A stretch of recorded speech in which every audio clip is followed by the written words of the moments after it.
Hey, my lovelies. Welcome to episode 44 of C3 Crystals, Cauldrons, and Cocktails. I'm River Kane, and I am on my own again this week. Ren is super busy with projects at school.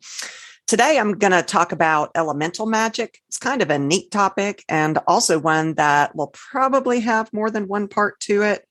First, though, I have to tell you all what my drink is today. I am drinking something that I am calling the Pagan Pickle. And it's really good. It's super strong, and it might not be something that everybody likes. I mean, some people are going to hear this and go, ooh, but I absolutely love it. If you love dill pickles, you're going to love this drink. It's kind of like a dirty martini, but it's made with vodka and dill pickle juice. It is so good. And if it's too strong, you can add a little bit of club soda, which also gives it really fun bubbles. So go and try it out. It is wonderful. Okay, so elemental magic. What is elemental magic? Well, elemental is defined as basic or primal. So if you think about it, the four elements that we usually think of when we think of elements are basic parts of our world: earth, fire, water, and air. Many people also include spirit as one of the elements. And in fact, there's actually articles out there saying that there are 12 elements and that kind of thing.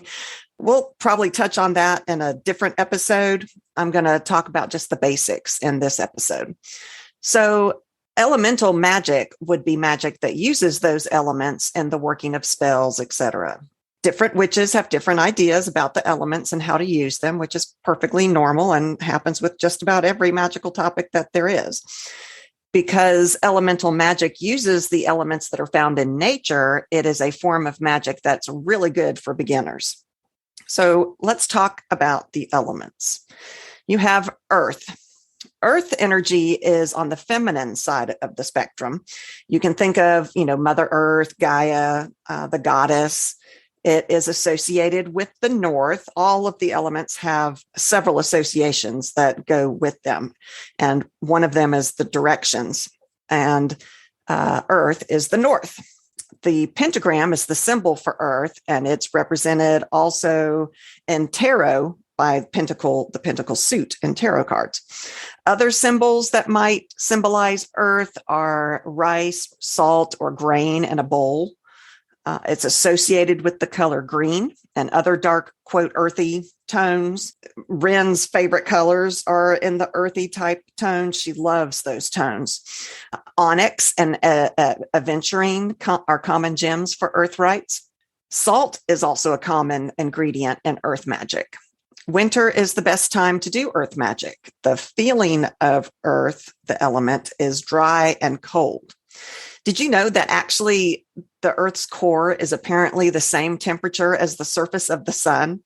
That freaks me out. I came across that doing this research and I thought, man.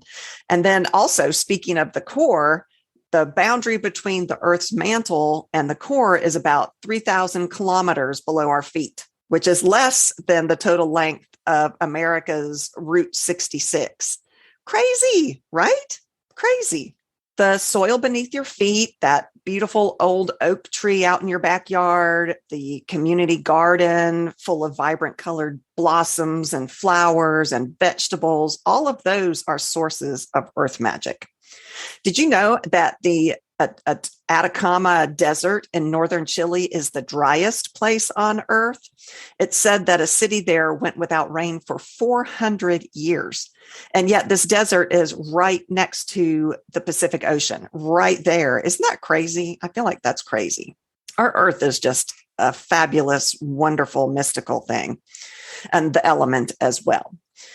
Earth is our most grounded and basic element, and that might be why it is associated with our root chakra.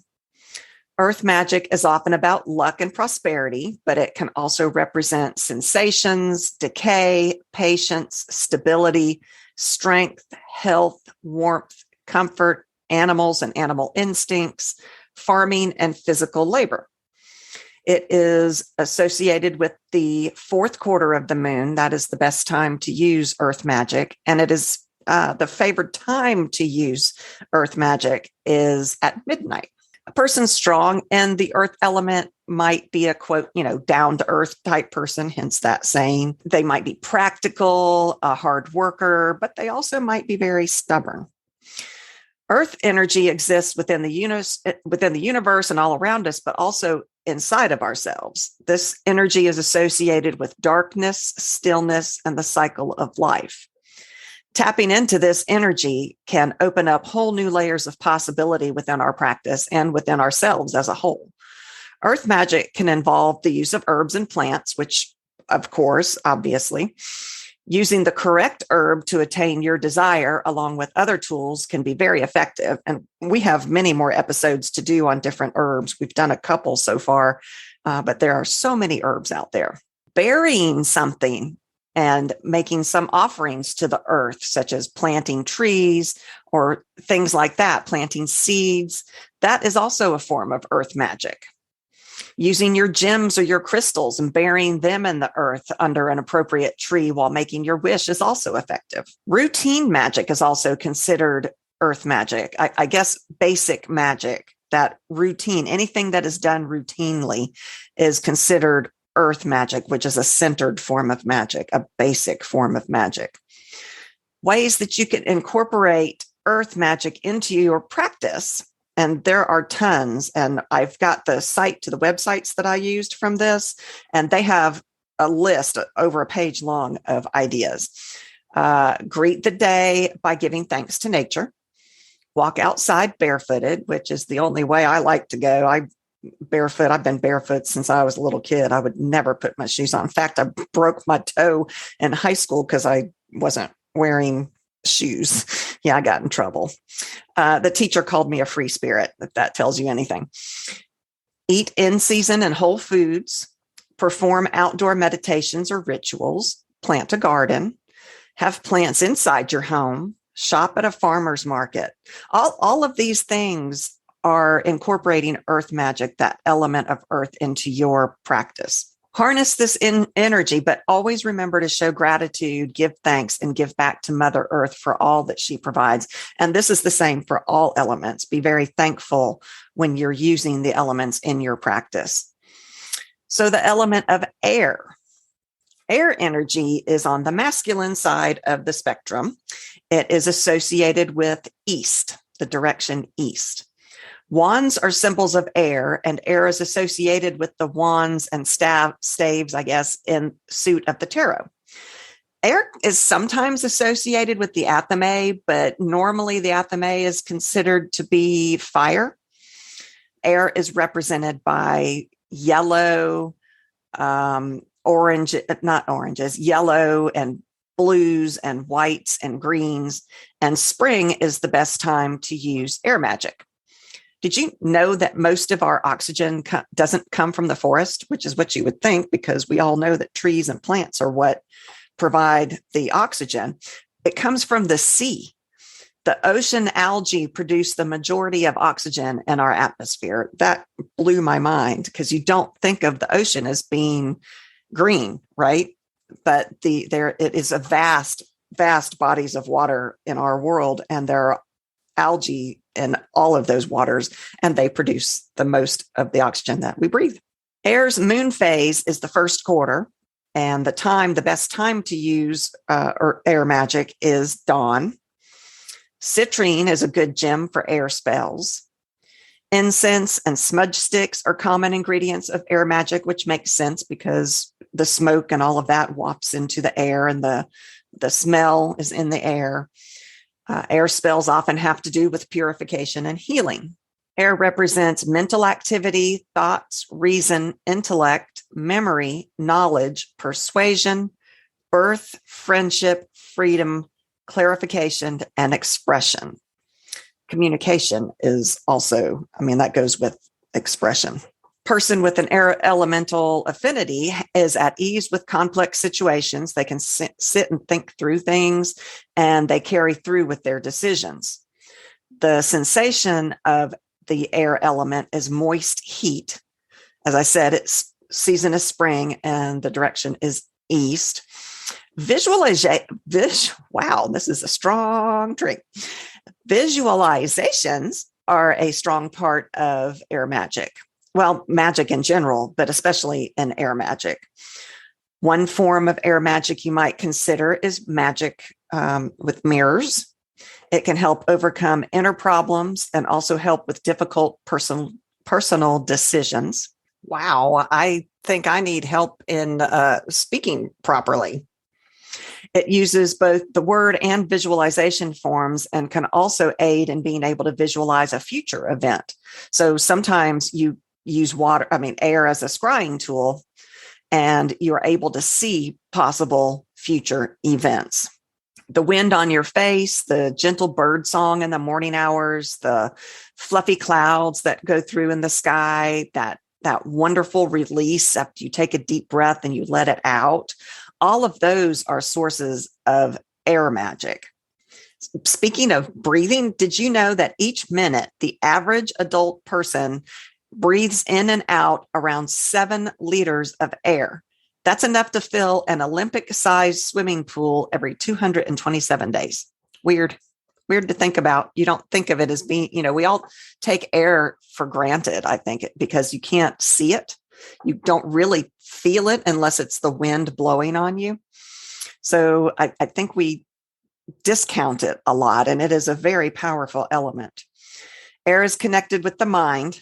It's intellect, creativity, freedom. As I said, it is the very element that allows us to take breath and live. It is literally everywhere. It's all around us every day. Air energy exists in us as well. The energy is associated with light, springtime, newness, and sound, which makes a lot of sense. Sound waves carry across the air. Air is also associated with communication, as I said, which is why it's associated with the throat chakra. Some ways that you can practice air magic: feel the wind on your skin. And this just happened to me the other day here in Georgia. We've had some warm weather coming through, and there was this shift in atmospheric conditions and this wonderful breeze. It was warm, but had a little bit of chill in it. It just wafted through me, and I felt cleansed by that. That is a great way to practice with air matches. The air element is with feeling the wind, the breeze. That's a wonderful way to practice. Watching the clouds in the sky, flying a kite, which I think is really a cool idea. I love to fly kites. Practice divination. Wake up with the dawn. Not quite sure about that one. Put out a bird feeder. I just did this just the other day. I put out a bird feeder to feed our little birds, and actually our squirrels as well, which my husband's not too thrilled about. Okay, moving on to the element of fire. Fire is on the masculine side of the spectrum. It is associated with the direction south and with the season summer. Daggers and athames are common symbols for fire, and it is the suit of swords in the tarot deck. The most common tools for fire magic are candles, very common, but there are many other types of burning rituals and spells that you can do as well to incorporate fire into your practice. The fire colors are reds, oranges, and golds. Gems of fire are red jasper, bloodstone, tiger's eye, and rubies, which they're all good gems to practice and use with fire magic. Cinnamon and allspice are common herbs in fire magic. And I think Ren and I had talked about cinnamon before. It's a great additive for love spells and passion. Fire magic often involves love and passion, creativity, power, enthusiasm, desire, courage, force, lust, fertility, virility, initiative, and rejuvenation. I mean, think about the phoenix who is rejuvenated. The bird dies and then is rejuvenated in fire. The warmth of the sun on your skin, the passion that burns in your heart, that need for change and transformation, all of those are sources of fire magic. Fire can represent both light and heat. Did you know actually that the Earth is the only planet that is known so far where fire can even burn? Everywhere else does not have enough oxygen to burn fire. So we're the only planet known so far that can actually burn fire. It's a very cool element. A person with an affinity to fire is usually bold, dramatic, passionate. However, this person must also be careful because fire can destroy everything in its path. Fire magic can bring on the new, bring on courage and passion, but it can also destroy the old, which may be what you're going for. That may be, burning the bridges, so to speak. Fire is the most volatile of the four elements. It creates and it also destroys. It's charismatic, mesmerizing, and hard to ignore. The feeling of fire is hot and dry. The second quarter moon is the best time to practice fire magic, and the best time of day is high noon. There are all kinds of different fire magics, like bonfire magics, which usually involves burning an herb or a flower, or like we've talked about before, a piece of paper or a petition on which you've written your desire, and you put it in the flames to send it out to the universe. It's also good for banishing, ridding, or destroying negative influences in your life. And then, of course, candle magic. It's simple, easy. It's a very useful method in bringing about your desires. You use the color of the candle that you want for your desire. I think we did an episode on candle magic. We could probably do episodes on each different color in candle magic and all the things that it's worth. But anyway, you can pick your color of candle that you want for your particular intent.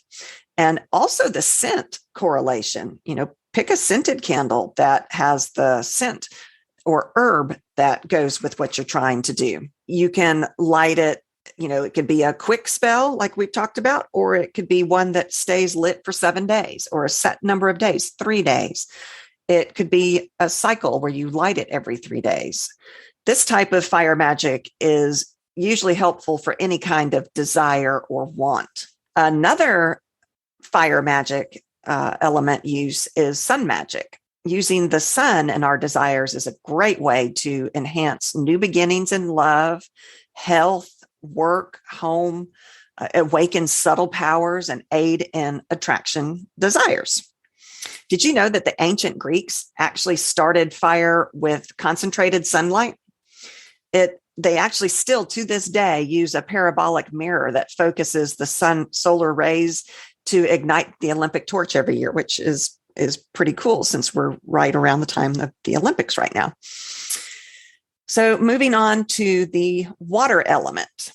Water is on the feminine side of the spectrum. Its direction is west. Its colors are blues, light grays, sea greens, and whites. The moon phase for water magic is the full moon, and the time of day is dusk. Bowls, chalices, and cauldrons are common tools and symbols for the water element. Excuse me. It is actually represented in the tarot deck by the cups suit. Water is the main ingredient in water magic, which makes sense. And the spells work best in autumn, which is the season related to water. Water lily and aloe are common plants and herbs for water magic. I mean, think about any water plant. Any plant that can live solely in water would be a great plant to use with your water magic. Aquamarine, opal, amethyst are great gems to use to represent the water element. The soothing sound of rain, a beautiful moment of pure happiness, that joy, that cool drink of water on a hot summer's day, all of those are sources of water magic. Actually, you think of the earth as having a ton of water, but did you know that 70% of the earth's water is frozen and not accessible? And also that 30% of the fresh water is stored in the ground and not on the surface, which is crazy. Most of our water is not accessible. Water flows all around us, all and within us all the time. I mean, our body, the human body, is made up of 60% water. It refreshes, it gives life, it rises and falls. This is an element of cleansing, loving, and healing energy. Water magic is often used for purification, dreams, peace, intuition, insight, conception and pregnancy, fertility, the womb, health, beauty, and divination. Those are all symbols and elements for the water magic. Water is the symbol of our emotions, actually, which makes sense because our emotions are a constant ebb and flow. Water imbibes all life forms, and in us, we flow with the tide of our feelings and the tide of Earth on with the moon. A good balance of water is needed to keep the flow running smoothly. You don't want to be at an all-time constant high all the time. You've got to have the ebb and flow. A person with a water affinity might seem over emotional or over dramatic in their life. The feeling of water is cold moisture. Water magic can involve the use of the beach and its sand, shells, animals, and seawater. Water spells are especially good for love spells and when you need to, quote, get a grip on or clarify your own emotions. The use of shells and sand is very widely used in water magic. One old tradition is that of using well water, but I think moon water or any other kind of charged water would be perfect as well. You know, it got me thinking about water on our earth and the facts that I came across. And I came across another did you know? Research shows that a molecule of water spends 98 years in the ocean, 2 months as ice, and about 2 weeks in lakes and rivers, and less than a week in the atmosphere. That's just crazy to think that this water that we're using in our spells has been in the ocean, in the rivers, in the lakes, in the air. I mean, in ice. That's crazy. It's a very powerful element for sure. Water magic can give you insights into how others think of you, how others are doing, how well they are. It's a great thing to use if you're trying to help someone. You might be able to see the future and future events. It also helps you see the truth within yourself. And that brings me to scrying, you know, that speaking of seeing things, you can use a bowl of clear or colored water and scry in it to see the future about yourself or others to get a clear direction and to help you make clearer decisions. Ways to incorporate water magic: have a ritual bath or shower. We just talked about ritual baths last week. Collect seashells. Drink water. I actually love to drink water. Water is one of my favorite fluids. It's my go-to drink. You know, a lot of people have a Coke or soda or whatever. And to me, I love water, cold water especially. You can moon bathe. I would love to moon bathe. Not in the winter. It's a little too cold right now. Make moon water, of course. Watch and listen to the rain. Another one of my favorite things. Visit a river, stream, lake, or ocean. Spend the day at the beach. All of that is a great way to incorporate water magic into your daily life. So how do you find out what your elemental affinity might be? Well, first, astrology can give us some insight. Earth element signs are Taurus, Virgo, and Capricorn. The air elements are Gemini, Libra, and Aquarius. So I am air, which I do have affinity for air. Fire are Aries, Leo, and Sagittarius. Water are Cancer, Scorpio, and Pisces. So I found that to be interesting. And sometimes it's just instinctual. What do you feel the most connected to? That might be your particular element that you want to practice with. And then, of course, there are some really fun quizzes online that you can Google. Just Google elemental witch magic or what element witch am I, that kind of thing. And there are tons of them. I took a bunch of them and it was funny because each quiz came up with a different element, but it was a lot of fun to do. So that's all I've got for this episode. As I said, that's just the basics of elements. There is so much more to go into depth on each one of those different elements and what kind of magic you can do with them. But that's just a good introduction for you. We will get into this more later. Rin and I will hopefully do that one together. Thank you so much for listening. You can reach us through our website, www.c3witchypodcast.com. There you can find our email, all our episodes, links to our social media. We have TikTok, Twitter, Instagram, Facebook, and a link to our Patreon, which is where you can support us if you enjoy this show. If you want to support us, and we really would greatly appreciate it, you can either click on the link at our website, or you can go to www.patreon.com/C3Witchy podcast. Any support you give, any amount you give would be so greatly appreciated. And to thank you for your support, we do offer fun things. Everybody gets a tote bag. We have bonus episodes, like this week's bonus episode was, well, now it's gone right out of my head. Sigils. I talked about sigils this week. And those are episodes that are generally just for the patrons. Sometimes it's just that those episodes, they get first before everybody else, but sometimes that's theirs exclusively. You also have things like exclusive drink recipes, and I do those on pages. I'll make a page with the drink recipe and a great picture, and you can just print it out and stick it in a notebook, and have a notebook of the cocktails from this podcast. Fun witchy prints. I just put up a witchy print. There are to-do lists, all kinds of fun things. So thank you to our existing patrons. Really, really, really, we can't do it without you guys. And I also want to say that I have finally opened up my Etsy store. It is Bats and Baubles Inc. on Etsy.